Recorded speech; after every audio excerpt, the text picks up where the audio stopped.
Salve, meu camaradinha! Antes de você ver o vídeo, eu tenho um pedido aqui para você. Você tá vendo o link aqui na descrição do vídeo? É da live completa. Então, se você gostou desse trecho, aproveita para deixar o seu like, para compartilhar o link desse conteúdo e também assistir a live completa. Poxa vida, é só clicar no link aqui, aproveita para curtir lá também. Inscreva-se no canal, porque além da live do Caçapa tem muito mais coisa, tá bom? Agora sim o vídeo. Vai! Essas alterações aqui, elas são muito importantes a gente acompanhar, nós que narramos jogos de futebol. Porque quando essas situações acontecerem, você tem que ter isso na cabeça não para antecipar o que o árbitro vai fazer. Um dos grandes defeitos que todos nós temos, como narradores e narradoras, é às vezes tentar ser a mãe de Ná. É tentar adivinhar o que vai acontecer, meu caro Gustavo Bueno lá de Bragança Paulista. Adivinhar o que o árbitro vai fazer, você pode se dar mal, porque ele pode não fazer o que você quer, e você pode esquecer daquele que é teu público. O teu público é o teu ouvinte, o teu telespectador, ele que importa, e ele tem que entender o que está acontecendo. A sua opinião sobre aquilo, num primeiro momento, ela não importa. Existe o comentarista para comentar, em algumas emissoras tem o comentarista de arbitragem, então, tipo, o comentarista de arbitragem, ele tem o lugar de fala, nós não temos. Se a gente entende de regra, eu gosto do assunto, eu estudo o assunto e eu acho que entendo. Eu vou comentar depois. Então, eu não estava no jogo Palmeiras e São Paulo. Se eu estivesse, eu iria com o árbitro, dar o pênalti, informar que ele deu o pênalti. Se na hora eu percebi que não houve, eu vou dar a minha opinião como testemunha ocular dos fatos, porque eu estou no estádio. Então, estando no estádio, eu posso ter uma visão que quem está na televisão não tem. Então, aí eu contribuo com alguma coisa, certo? Num tubo, se eu estiver vendo a mesma imagem que você aí, não vai alterar nada, a minha opinião. Num primeiro momento. Quando vem o replay, você chama todo mundo para opinar, você dá sua opinião no final. Você pode tentar entender, se você entende de arbitragem, eu já fiz curso, se você entende de arbitragem, você pode tentar decifrar o que o árbitro pensou. E aí você vai contribuir com a discussão. Todo o resto é achismo, gente. E achismo é uma coisa que, para quem está no ar, não é legal. Não é legal. Tá? Por exemplo, ó, olha que bacana isso. Detalhe de todas as alterações de regras. A gente não tem isso aqui, né? A tecnologia da linha do gol. Mas vamos supor que você está narrando uma Copa do Mundo, um Mundial de Clubes da FIFA, que vai ter, né? Que diabo de sistema é esse? Como é que esse sistema funciona? Tá aqui, ó. O sistema deve indicar se o gol foi marcado imediato e confirmá-lo automaticamente no prazo de 1 segundo somente para a equipe de arbitragem, por meio do relógio do árbitro, por vibração ou sinal visual. Você sabia disso? E aí alteração na regra. E ou por meio do fone de ouvido ponto do árbitro. Ou seja, se o relógio não funcionar, ou se ele não tiver o relógio, o VAR vai dizer para ele que foi gol. O aviso pode também ser enviado à sala de operação de vídeo, o VOR, que é onde fica o VAR.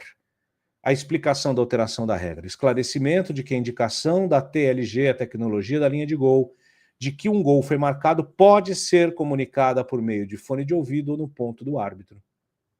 É uma alteração. Isso não existia. Isso não existia. Então, no momento em que essa situação acontece, se você tem essa informação, você dá essa informação, você está contribuindo para que o teu público entenda melhor, mais profundamente, aquilo que está acontecendo no campo. E isso vale para qualquer modalidade. Você está fazendo basquete na televisão, o árbitro faz um sinal. Nem sempre o telespectador sabe que sinal é aquele. Que tipo de falta é essa aqui? Que sinal é esse? É falta antiesportiva? Isso aqui é tempo? Isso aqui é tempo? Isso aqui é estouro de relógio? Você tem que saber que sinais são esses. É sua obrigação saber os sinais da arbitragem. Porque os sinais da arbitragem vão dizer para você o que está acontecendo, o que foi marcado. Se é uma falta no basquete, se é uma falta para arremesso, se é uma falta para saída lateral, se a falta é antidesportiva, se é antidesportiva 1 ou 2.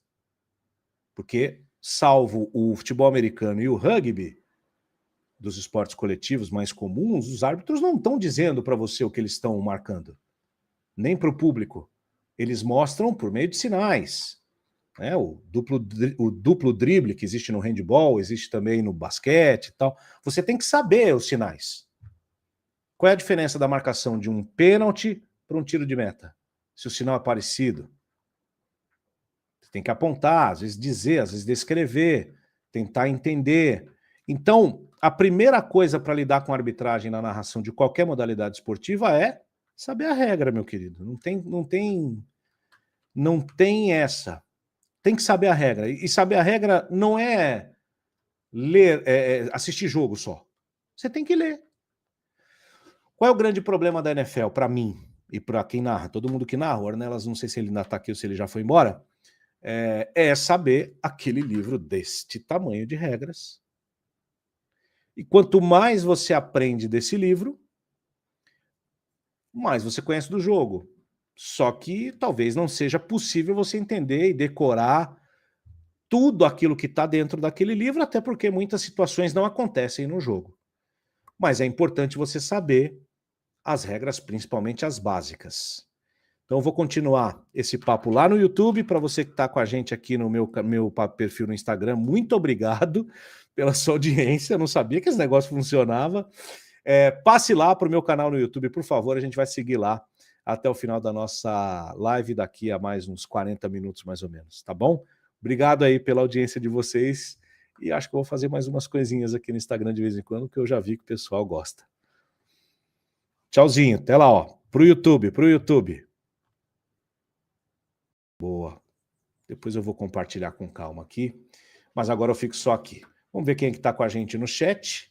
Luiz Fernando Lima, Gabriel de Jesus, o Thaís Leone, a galera continua com a gente aqui. Certo?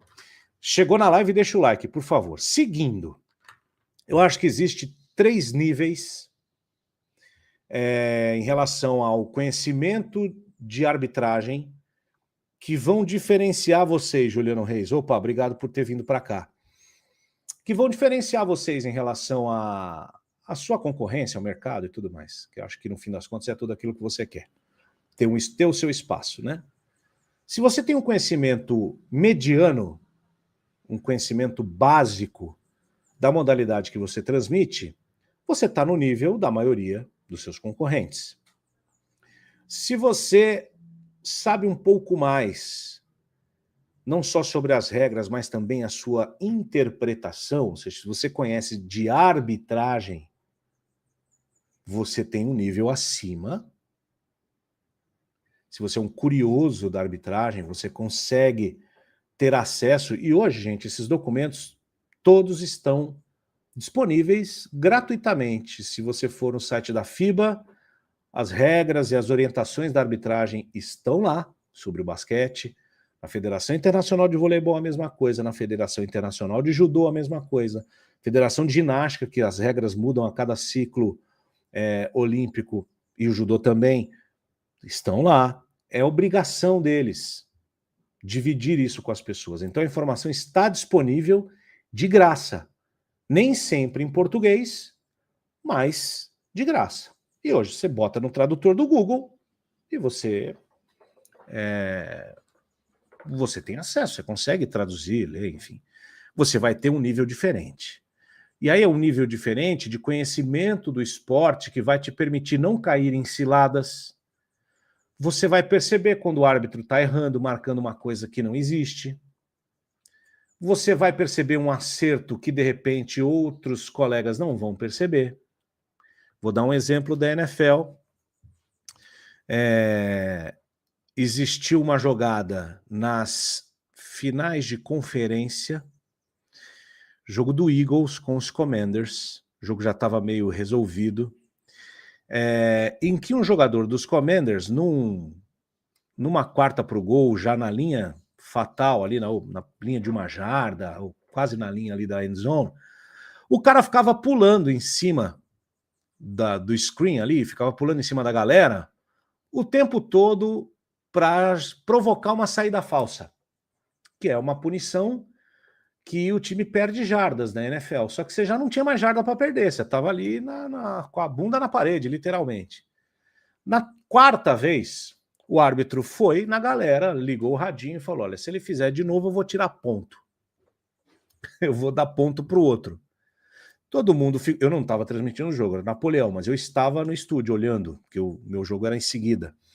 Todo mundo ficou se olhando, ninguém entendeu nada, porque a gente nunca tinha visto uma situação dessa. Como assim dar ponto? Ele vai marcar o quê? Ele vai dar um touchdown? Ele vai dar uma conversão? Ele vai marcar um field goal? O que ele vai fazer? A gente não sabia. Mas alguém lá nos Estados Unidos, que acompanha o esporte dia a dia, o esporte principal deles lá, alguém tinha essa informação, botou no Twitter, e aí a gente leu. Se a gente soubesse, como por exemplo o Paulo Antunes sabe de jogadas e situações de jogo, que a gente não tem ideia, de vez em quando ele larga uma dessa no ar da ESPN, e aí você entende por que o Paulo Antunes é o Paulo Antunes. Porque ele tem um nível de conhecimento, de estudo dentro do esporte que é diferenciado em relação aos outros. E isso vale também para o futebol. Mais do que ficar apontando, olha, eu faço muito isso, mas eu faço com um certo conhecimento de causa. Olha, esse árbitro fez uma bobagem imensa porque ele não levou em conta o comportamento dos jogadores, a mecânica do esporte. E isso está na regra. Não está na regra, mas está na orientação. Colisão prudente, colisão imprudente. Renata Ruel usou isso na ESPN. Isso está no texto de orientação dos árbitros. E o cara só lê lá os critérios para dar uma falta. XYZ, bateu, deu a falta. E no futebol não é isso, o esporte não é isso. Aquilo lá é um embasamento mínimo de situações para que um árbitro possa fazer o seu trabalho, que é mediar o jogo. Ele não pode ser bitolado naquilo. Só que para você que narra saber disso, você não pode só ler o livro de regras. Você tem que ler o livro de regras e acompanhar as orientações que as comissões de arbitragem recebem. Isso também fica disponível por lei, eles são obrigados a dividir isso. Então no site da CBF está lá. É só você baixar e ler. O regulamento geral de competições. Putz, Marcelo, mas é muita coisa. É muita coisa. Mas quando a situação acontecer, você vai saber o que fazer. Porque senão você vai ser mais um que fica apenas apontando o dedo para o árbitro. Esse é ruim, fulano foi roubado, fulano não foi. E a gente que narra não está lá para isso. A gente está lá para explicar para as pessoas o que está acontecendo no jogo. O que foi dado, por que foi dado, no que o árbitro estava pensando. Por que um árbitro expulsa o Zé Ivaldo e não expulsa o Carrilho? Quando aconteceu isso, eu narrei os dois jogos, Corinthians-Mirassol, Corinthians e Santos. Eu narrei os dois lances. O lance do Carrilho, eu tive sensação de lance para expulsão. Porque é um carrinho lateral no tornozelo. Lateral barra pelas costas. Né? Por quê? Porque essa foi a orientação que eu li. A arbitragem não deu vermelho, deu amarelo. Então, na minha cabeça, olha só, na minha cabeça, o critério mudou e eles deram amarelo. O comentarista não falou nada, que era o Léo Fontes, não falou nada, era o Bernardo. Acho que era o Léo Fontes, o Bernardo foi Corinthians e Santos. Então, fiquei na minha aqui. No jogo seguinte, o Zé Ivaldo, quando ele dá aquela entrada no Yuri Alberto, a minha cabeça estava com o padrão do jogo do Mirassol. Lance para amarelo. E aí o VAR chama vermelho. Ok? E aí, o que isso escancarou? Um erro meu? Não. O critério diferente da arbitragem. Se eu não tivesse lido, isso passaria batido. Entende? É muito mais importante isso que eu estou falando, essa live de hoje.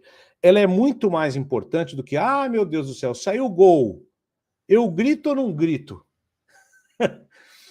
Isso aí é simples, você não precisa de 1 hora para falar. Em 10 minutos eu falo aqui. Você vai narrar o que está acontecendo. O que está acontecendo? Saiu o gol?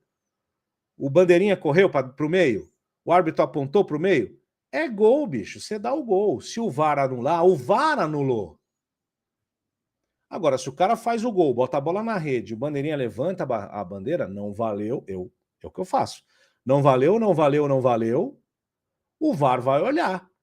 Se o VAR der o gol, ele deu o gol. Aí você grita o gol. É ruim? É ruim. É chato? Pra caramba. Você gosta? Não, eu detesto.